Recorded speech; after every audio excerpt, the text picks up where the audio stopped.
लिए बहुत महत्व रखता है योगी आदित्यनाथ के लिए भी और उसके लिए भी भारतीय जनता पार्टी की हाई कमान के लिए भी कि चुनाव के पहले इस नैरेटिव को ख़त्म किया जाए और ब्राह्मणों को फिर जो है उसी तरीके से भारतीय जनता पार्टी का समर्थन करने के लिए और योगी आदित्यनाथ का समर्थन करने के लिए प्रेरित किया जाए। बटुकों की जो उनके साथ बटुक थे अब मुक्तेश्वरानंद के साथ में उनकी चोटी पकड़ के और उनको पीटा गया। ब्रजेश पाठक ने अपने आवास पर बटुकों के पैर धोकर पैर पखार कर और उनको भोजन कराने का कार्यक्रम आयोजित किया। योगी ने कहा कि मंत्रियों के विभाग तो मैं अपने तरीके से बांटूंगा और उन्होंने PWD उसमें जो विभाग बांटे वो उसमें PWD किसी को नहीं दिया। दोस्तों नमस्कार, मैं आज चर्चा करने वाला हूं उत्तर प्रदेश के मुख्यमंत्री योगी आदित्यनाथ और प्रदेश के अंदर ब्राह्मण समीकरणों को लेकर। जैसा कि हमारे दर्शक जानते हैं कि उत्तर प्रदेश में एक नैरेटिव पिछले काफ़ी दिनों से बहुत गहराया हुआ है और गहराया हुआ क्या है कि साया कोशिश करके गहराया जा रहा है। वो नैरेटिव है मुख्यमंत्री योगी आदित्यनाथ के ब्राह्मण विरोधी होने का। और ये नैरेटिव इस कदर गहरा चुका था कि भारतीय जनता पार्टी के हाईकमान का और खुद योगी आदित्यनाथ को इसको लेकर चिंता होने लगी थी, क्योंकि उत्तर प्रदेश के विधानसभा चुनाव में अब कुछ ही महीने का समय शेष रह गया है। वैसे तो 2027 की शुरुआत में चुनाव होने हैं, लेकिन कहा यह जा रहा है कि योगी आदित्यनाथ और भारतीय जनता पार्टी ये चुनाव इसी साल अक्टूबर से दिसंबर के बीच में संपन्न करा देगी। तो अब एक तरह से बिल्कुल वक्त नहीं बचा है और उसमें अगर ये नैरेटिव अगर जोर पकड़ता है कि मुख्यमंत्री योगी आदित्यनाथ की कार्यशैली ब्राह्मणों के हितों के खिलाफ काम करने की है, ब्राह्मणों का मानमर्दन करने की है, तो ये बहुत भारी पड़ जाएगा। क्योंकि एक तो ब्राह्मणों की उत्तर प्रदेश में तादाद अच्छी खासी है और साथ में ये है कि उनकी अपनी तादाद की अकेली बात नहीं है। ब्राह्मणों के अंदर दूसरी जातियों को कन्विंस करने की क्षमता भी बहुत ज़्यादा है। तो इसलिए उनका जो है उनके जो विरोध या समर्थन की मूल्य की मात्रा बहुत अधिक बढ़ जाती है।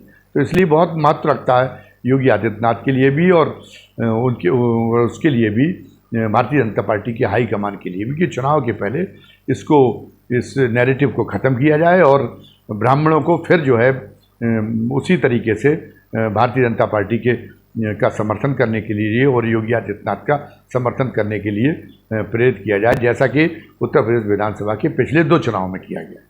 तो इसके लिए एक तो ये हुआ कि उप मुख्यमंत्री ब्रजेश पाठक जो खुद भी इस नैरेटिव को हवा देने में शामिल हो गए थे, जब उन्होंने योगी आदित्यनाथ का स्वामी अब मुक्तेश्वरानंद के साथ विवाद हुआ था और उसमें ये कहा गया था कि इलाहाबाद में कुंभ स्नान के दौरान उनको रोका उत्तर प्रदेश की पुलिस ने और वो योगी के इशारे पर रोका गया और उस दौरान अभद्रता की गई और ख़ास तौर से बटुकों की जो उनके साथ बटुक थे अब मुक्तेश्वरानंद के साथ में उनकी चोटी पकड़ के और उनको पीटा गया। तो ये जो है ये ब्राह्मण समाज को इसको लेके बहुत बुरा लगा था और जब इसे और हवा देने के लिए जब ब्रजेश पाठक ने अपने आवास पर बटुकों के पैर धोकर पैर पखार कर और उनको भोजन कराने का कार्यक्रम आयोजित किया, तो फिर ये और ज़्यादा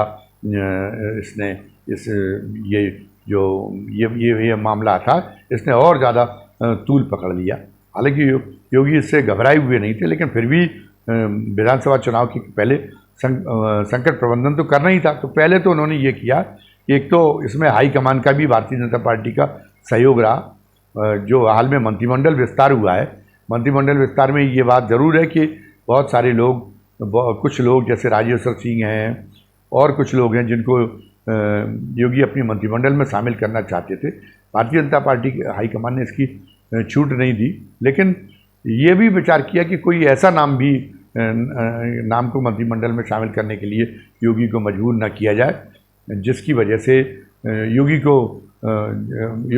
को जिस नाम पे कोई आपत्ति हो, तो इसका भी ध्यान रखा गया।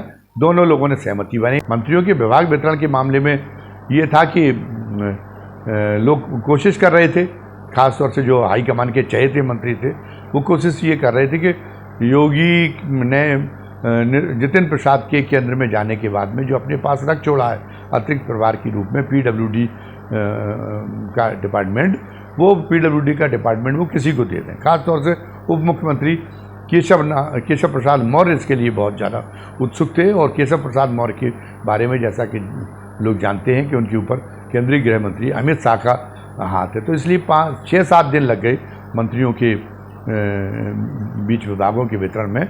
लेकिन 6-7 दिन में के बाद में योगी ने जो अपना एक रूप दिखाया, योगी ने कहा कि मंत्रियों के विभाग तो मैं अपने तरीके से बांटूंगा, और उन्होंने पीडब्ल्यूडी उसमें जो विभाग बांटे वो उसमें पीडब्ल्यूडी किसी को नहीं दिया, और फिर उसमें केंद्र ने भी कोई नानुकुर नहीं किया। केंद्र ने भी समझा कि नहीं, योगी ये उनके राजनीतिक हितों के लिए, पार्टी के राजनीतिक हितों के लिए ठीक नहीं होगा कि योगी से और उनके बीच इस मामले में योगी के और उनके बीच में कोई मुठभेड़ की स्थिति पैदा की जाए। तो केंद्र ने फिर सरेंडर कर दिया और योगी को मोहर लगा दिया।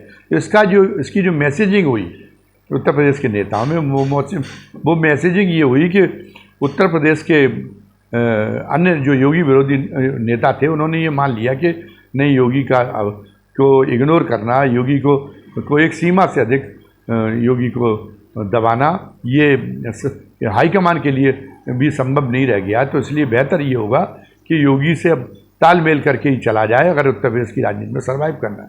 भले ही अभी भी केशव प्रसाद मौर्य न पसीजे हों, लेकिन अब उन्होंने अपना जो है पलटी मार दी है ब्रजेश पाठक ने, और ब्रजेश पाठक भी अब कहने लगे हैं कि योगी हमारे जो है सर्वमान्य नेता हैं, पूरी पार्टी प्रदेश में पूरी पार्टी के सर्वमान्य नेता हैं। तो एक तरह से जो ब्रजेश पाठक का जो था, जो उनकी जो चालें थी योगी के विरोध में, वो चालों को पूरी तरह से अब डाइल्यूट कर दिया गया, और वो सरेंडर कर गए हैं, और इसका प्रभाव निश्चित रूप से पूरे जो ब्राह्मण समाज के रवैये उस पर पड़ेगा।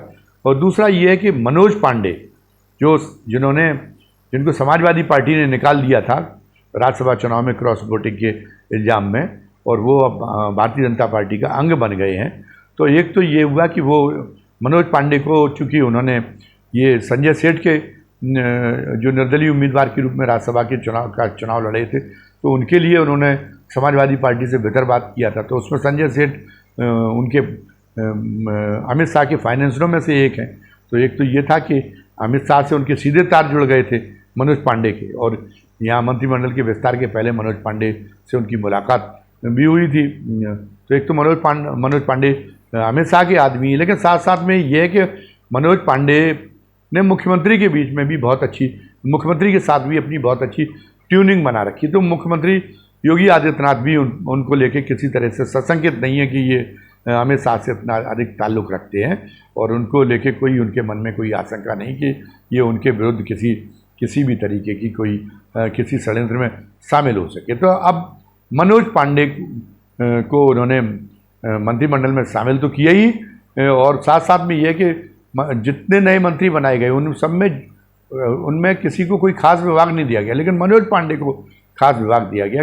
खाद्य एवं नागरिक आपूर्ति मंत्रालय मिला है मनोज पांडे को, जो एक अहम विभाग माना जाता है। तो उससे भी बिल्कुल स्पष्ट हो गया कि योगी का भी विश्वास मनोज पांडे में है, और मनोज पांडे का इस्तेमाल वो ब्राह्मणों के बीच में अपने नाम की पैठ बढ़ाने के लिए करना चाहते हैं, और वो भी इस भूमिका को योगी की उम्मीदों के मुताबिक निभाने के लिए तत्पर है मनोज पांडे भी। ये देखने में आया कि उन्होंने सीतापुर जिले का उनको प्रभारी बनाया गया। तो रायबरेली और सीतापुर के बाद में वो प्रदेश में सबसे पहले उन्होंने अपना जो एक कार्यक्रम दिया, वो कार्यक्रम बुंदेलखंड का जो जिला है जालौन जिला, वहाँ पे उन्होंने कार्यक्रम दिया। वहाँ पर एक उनके खास सिपहसालार होते हैं मनोज पांडे के, सुदामा दीक्षित। ब्राह्मण युवाओं के बीच में सुदामा दीक्षित की भी जालौन जिले में क्या पूरे बुंदेलखंड में एक अच्छी खासी पकड़। तो सुदामा दीक्षित ने उनके कार्यक्रमों का संयोजन किया था, बड़ा सघन स्तर पर उनके कार्यक्रम हुए। वैसे तो स्वतंत्र देव सिंह का जिला माना जाता है जालौन जिला, और स्वतंत्र देव सिंह की घर घर में स्वतंत्र देव सिंह का यह दखल है। लेकिन स्वतंत्र देव सिंह का भी यहाँ पर उतना भव्य स्वागत नहीं हुआ जितना मनोज पांडे का भव्य स्वागत उन्होंने सुदामा दीक्षित ने यहाँ पे कराया। तो वो एक मकसद जो था, उस मकसद वो काम कर रहा था कि ब्राह्मणों के बीच में, बुंदेलखंड के ब्राह्मणों के बीच में एक मनोज पांडे के माध्यम से एक कवायद की जाए योगी के समर्थन को मजबूत करने की। तो वो इसके तहत हुआ। ये जो मैंने स्वतंत्र देव सिंह का उल्लेख कर दिया, तो स्वतंत्र देव सिंह और मनोज पांडे के बीच में कोई द्वंद्व दर्शाने का हमारा मकसद नहीं है। स्वतंत्र देव सिंह का अपना जला है, वो अक्सर करके आते रहते हैं, तो वो लोग वो इस बात के लिए बड़ा उत्साहित भी नहीं रहते, बहुत ज़्यादा इस बात के लिए उनके मन में ये भी नहीं रहता कि हमारा अपने ज़िले में बहुत बढ़ चढ़ के स्वागत हो। फिर भी उनका मौके मौके पे बढ़ चढ़ कर स्वागत तो हुआ है। लेकिन चूँकि स्वतंत्र देव सिंह को भी मुख्यमंत्री के विश्वासपात्र मंत्रियों में गिना जाता है, तो स्वतंत्र देव सिंह का भी इशारा और सहमति अपने लोगों के लिए ये रही कि आप मनोज पांडे के कार्यक्रम को सफल बनाने का काम करें। तो स्वतंत्र देव सिंह के जैसे समर्थक, जैसे माधोगढ़ विधानसभा क्षेत्र के विधायक हैं, वो जो है मूलचंद निरंजन, उनको स्वतंत्र देव सिंह के रिश्तेदार भी और उनका आदमी माना जाता है, तो मूलचंद निरंजन भी उनके मनोज पांडे के कार्यक्रम में शामिल रहे। और मनोज पांडे के कार्यक्रम में कि जो ब्राह्मण यूथ का है वो सैलाब देखने को मिला। तो ये इसको उसी जोड़े जा रहा है कि उससे मनोज पांडे को भी बल मिला है। और उसके बाद में वो झांसी गए, तो झांसी में भी उनको ब्राह्मण युवाओं का अच्छा खासा रिस्पांस मिला है। तो अब मनोज पांडे, संकेत ये मिले हैं सोरई ज्वलन के कार्यक्रम के बाद में कि मनोज पांडे उनका योगी के समर्थन का रथ ब्राह्मणों के बीच में सफलतापूर्वक घुमाने का एक रोल अदा करेंगे, और वो बहुत सफलतापूर्वक अदा करेंगे। तो उससे ये अब आसार प्रकट हो गए कि इस बीच में ये कोशिश हो रही थी कि विपक्षी दलों से ब्राह्मण उनको बहुजन समाज पार्टी की तरफ से, बहुजन समाज पार्टी की सुप्रीमो मायावती की तरफ से ब्राह्मणों को लुभाने की कोशिश हो रही थी। अखिलेश भी पीडीए के नारे के बावजूद भी ब्राह्मणों के एक वर्ग को अपने साथ समेटने की कोशिश में थे। हालांकि एक ब्राह्मण समुदाय में जो पीडीए का उन्होंने नारा दिया है, अखिलेश यादव का जिनका नारा चला पीडीए का, इसकी वजह से ब्राह्मण समुदाय में एक तात्कालिक तौर पे किसी कार्यक्रम विशेष में भले ही कोई ब्राह्मण थोड़े से इकट्ठे हो जाएं, लेकिन टोटलिटी में कुल मिला के लब्बो लुआब में ब्राह्मण जो है समाजवादी पार्टी के प्रति समर्थन देने, समाजवादी पार्टी का समर्थन देने में ब्राह्मणों का एक छोटा वर्ग भी अपने आप को सहज अनुभव नहीं करता। तो कहने का मतलब ये है कि ब्रजेश पाठक के रुख में आए बदलाव के बाद में और मनोज पांडे की जो कोशिशें शुरू हुई हैं, तो उससे लगता है कि अभी बहुत कुछ स्थितियां बदली हैं। जो नैरेटिव है वो बहुत कुछ हल्का पड़ा है योगी के ब्राह्मण विरोधी होने का। चुनाव तक आते आते लगता है कि फिर ब्राह्मणों में योगी के प्रति गर्मजोशी पैदा करने में का ये जो भारतीय जनता पार्टी ने और योगी ने जो रणनीति बनाई है वो उसमें ब्राह्मणों के बीच में एक गर्मजोश समर्थन फिर बहाल करने में योगी को जो है सफलता मिल ही जाएगी। धन्यवाद। जय हिंद, जय भारत।